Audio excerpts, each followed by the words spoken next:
എല്ലാവർക്കും നമസ്കാരം. പുതിയൊരു വീഡിയോയിലേക്ക് സ്വാഗതം. ഞാൻ അംബികാനന്ദൻ, തൃശ്ശൂർ. ഇന്ന് ഞാൻ ഇവിടെ പറയാൻ പോകുന്നത് കൃഷ്ണഭക്തർക്ക് വേണ്ടി ഒന്നല്ല പല കാര്യങ്ങളാണ്.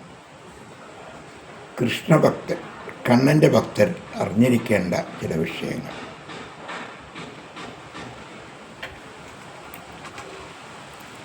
മനസ്സിലായോ? അപ്പോൾ കണ്ണൻ്റെ അടുത്തേക്ക് എനിക്ക് പോകണം, വണ്ടിക്കൂലിയില്ല, അല്ലെങ്കിൽ വഴിപാട് പണമില്ല എന്ന് പറഞ്ഞ് നിങ്ങൾ വിഷമിക്കേണ്ട ആവശ്യമില്ല. ഭഗവാന്റെ അടുത്തേക്ക് നിങ്ങൾക്ക് പോകണമെങ്കിൽ ഭഗവാൻ തന്നെ നിങ്ങളവിടെ എത്തിക്കും. അതിന് എന്തു വേണം? ഭക്തി വേണം. ഞാൻ എപ്പോഴും പറയുന്നുണ്ട്, ഈശ്വരൻ നോക്കുന്നത് മനസ്സിലേക്കാണ്, നമ്മുടെ കയ്യിൽ എന്തുണ്ട് എന്നുള്ളതല്ല. അതൊക്കെ വെറും തെറ്റിദ്ധാരണകളാണ്.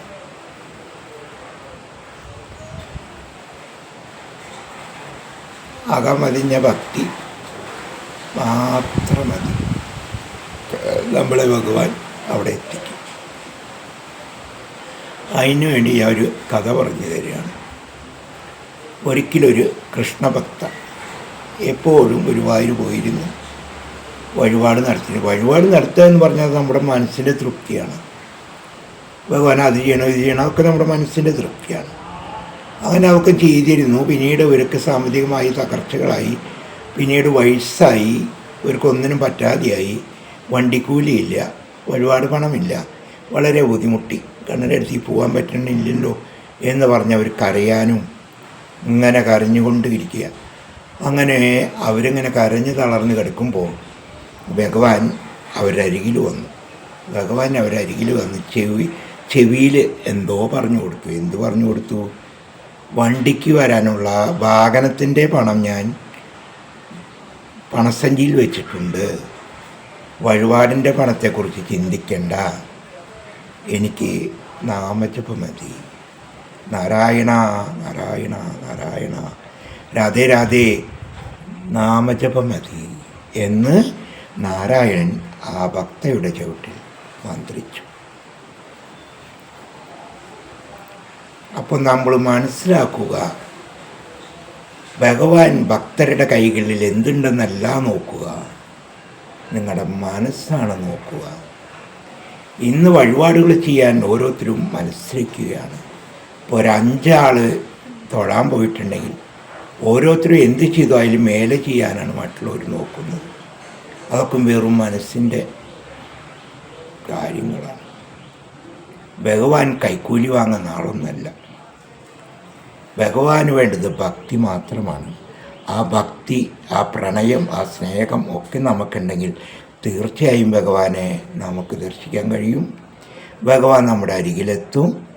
ഭഗവാൻ നമുക്കൊപ്പം കളിച്ചും ചിരിച്ചൊക്കെ നടക്കും. അങ്ങനെയുള്ള സൗഭാഗ്യം നിങ്ങൾക്ക് കിട്ടണില്ലെങ്കിൽ അത് നിങ്ങളുടെ കുറ്റം മാത്രം. നിങ്ങൾ ബഹുമാനിക്കേണ്ടവരെ ബഹുമാനിക്കാണ്ടിയും സ്നേഹിക്കേണ്ടവരെ സ്നേഹിക്കാണ്ടിയും നോക്കേണ്ടവരെ നോക്കാണ്ടിയും ഒക്കെ നടന്നിട്ട് ഈശ്വരൻ എന്ന് പറഞ്ഞ് ഗുരുവായൂർ വന്ന് കിടന്നുകൊണ്ടൊന്നും ഒരു പ്രയോജനവുമില്ല.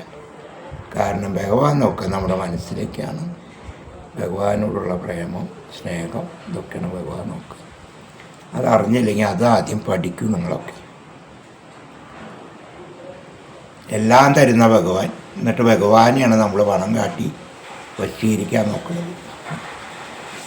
കൊടുക്കുന്നവർ കൊടുക്കട്ടെ, ചെയ്യുന്നവർ ചെയ്യട്ടെ, അതൊക്കെ അവരുടെ എന്തിനു വേണ്ടി? പേരും പ്രസിദ്ധിക്കും വേണ്ടി കൊടുക്കട്ടെ. നമുക്കൊന്നും വേണ്ട. നമ്മളൊരു ഭക്തനാണോ, നമ്മൾ എവിടെയെങ്കിലും മാറി നിന്നാൽ മതി, അവിടെ ഭഗവാൻ എത്തും. അതാണ് ഭഗവാൻ.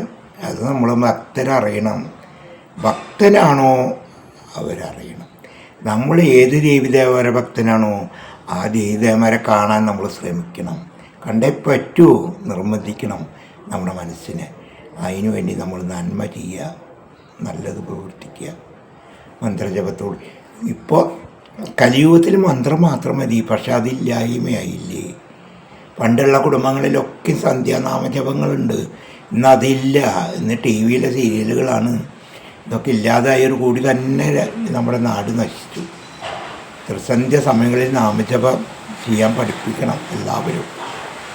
വയസ്സായവരും ചെറുപ്പക്കാരും കുട്ടികളൊക്കെ ഇരുന്നിട്ട് നാമജപം ഒരു അരമണിക്കൂറെങ്കിലും ഹരേ രാമ ഹരേ കൃഷ്ണ അല്ലെങ്കിൽ ഓം നമോ നമ ശിവായ അല്ലെങ്കിൽ അമ്മേ നാരായണ, എന്തെങ്കിലുമൊക്കെ മന്ത്രങ്ങൾ അങ്ങോട്ട് ജപിച്ചാൽ മതി. ആ കുടുംബത്തെ ഐശ്വര്യം ഉണ്ടാവും, നാടിനും ഉണ്ടാവും. ഇതൊന്നുമില്ലാത്ത കാലത്തോളം നമ്മളൊക്കെ ഇങ്ങനെ കിടക്കുക തന്നെ ചെയ്യും, അല്ലാണ്ട് ഒരു രക്ഷയുമില്ല.